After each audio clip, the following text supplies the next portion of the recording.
आयज आमचे जे हांव तांकां एक्टिव्हिस्ट म्हणा राखणदार म्हणा तर ते आज समाज सेवेचे कार्य घेवन वयता मुखार. आमी तांकां नांवान चडशे वळखना, आमी तांकां समाज सेवकच म्हणून हें करतात. खरे समाज सेवक हे जावन आसात. आज जे आमी जे आज पॉलिटिशियन जे म्हणटात, कोण म्हणटा आपूण वॉचमॅन, कोण म्हणटा आपूण समाज सेवक, हे तेंची खोटारडेपणां आज सिद्ध जाले कडेन आसा. कित्याक गांवाभर गोंयभर आतां चळवळ जाले कडेन आसात. थंयसर तांकां तेणी काळजीपुरवक कितें तेणी केलां कितें ना केलां हें लोकांक कळ्ळे कडेन आसा. तेन्ना ते समाज सेवक हे हितून बसना. खरे सेवा समाज सेवक आमचे हे आज गोंयची राखण करता जाल्यार हे समाज सेवक. आज आमी हेंकां मानतात. आज आपले गोंयकार भाव हांगसर बसल्यात, 40 दीस जाल्यात.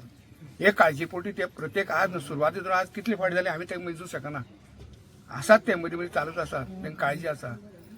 आनी तेणें आमकां प्रत्येक येयलेले फावटी आमकां प्रोत्साहीत केले कडेन आसा. आनी हांव एक दुसरी सांगूंक सोदतां, तांकां थोड्यांक दिसतलें आमी हे पळय चळवळी बसल्या इतले चार तेंचे बाबडे तेंची काळकूट करात हें करात. हांव आज सरकाराक सांगूंक शकता, आमी ना बाबडे ना आमची काळकूट करनाका.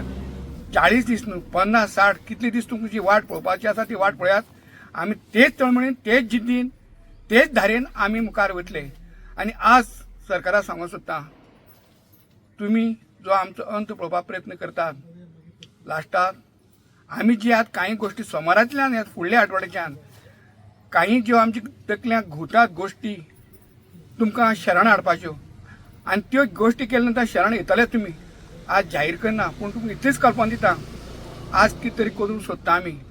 तुमकां नमती करपाचो आमचो प्रयत्न आसा आनी आमी नमती करतले. तुमी समजूं नाकात की हे 40 दीस पासून 50 दीस पासून थकतले आनी हरतले आनी घर वतले म्हणून हें तुमी सपना चिंतनाकात. तुमी थकतले, तुमी हरतले. आनी आमकां जाणीव जाले कडेन आसा आमी 40 दीस हांगा बसल्या खरे, पूण आमकां कल्पना येयली तुमचे चेहरे पळयले आमी. तुमकां जेन्ना मेळपाक गेले तेन्ना तुमचे चेहरे गेले, तुमच्या चेहऱ्यांचे मेरी पडलेल्यो, तुमचे चेहरे देंवलेले. तेजे सिद्ध जाता हेजो परिणाम तुमकां जाला. हें जें आज कितें केलां तेजो परिणाम जाला. आज तुमी कितें तरी तुमचे वेगळे कितें विचार चलता तो तुमचे विचार आमी यशस्वी करून दिवपाना. फुडल्या आठवड्याच्यान जी कृती करतले, जे करपाचें आसा तें करून दाखयतले म्हण दाखयतले.